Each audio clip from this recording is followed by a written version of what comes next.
Hello दोस्तों, नमस्कार। मैं बीना सिंह अपने यूट्यूब चैनल पे आप सबका स्वागत करती हूँ। मैं बहुत प्यारा पचरा गीत सुनाने जा रही हूँ। गीत कैसे लगेगी कमेंट बॉक्स में ज़रूर बताइएगा। और आप लोगों से रिक्वेस्ट है कि चैनल को सब्सक्राइब, वीडियो को लाइक शेयर ज़रूर करिएगा। वीडियो फुल आवाज़ से देखिएगा तभी गीत का आनंद मिल पाएगा। चलिए सुनाते हैं। माई माई महारानी आके मोहनी सुरतिया हो करे जा छुएला, हो करे जा छुएला। माई महारानी आके मोहनी सुरतिया हो करे जा छुएला, हो करे जा छुएला।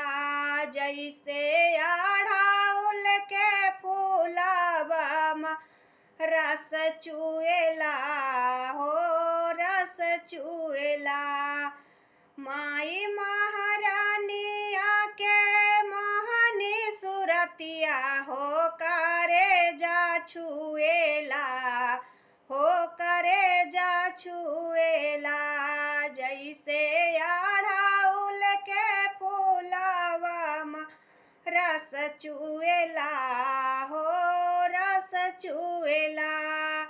सिरवा मुकुट टीका सोहे लालाट होठ, सिरवा मुकुट टीका सोहे लालाट हो। नाक में नथुनिया आँखी का जरा सुहात हो, नाक में नथुनिया आँखी का जरा सुहात हो।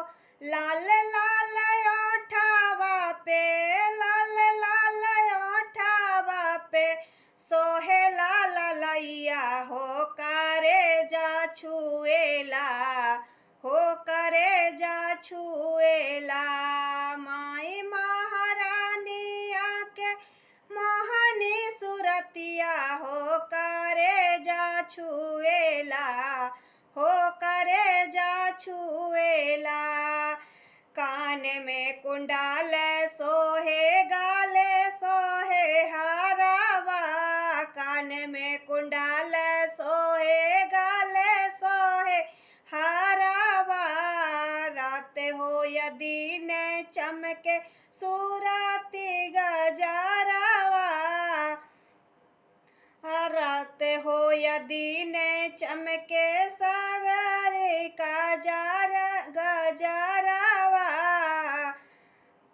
कान में कुंडाल सोहे गाले सोहे हारावा, कान में कुंडाल सोहे गाले सोहे हारावा।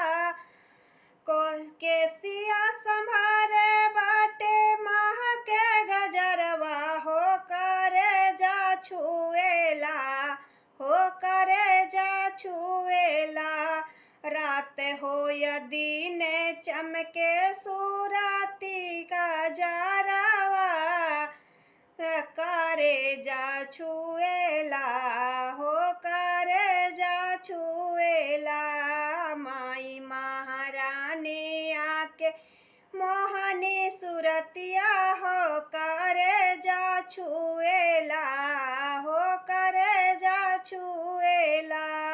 हाथ में चूड़ी संगे खन के कंगनवा, हाथ में चूड़ी संगे खन के कंगनवा।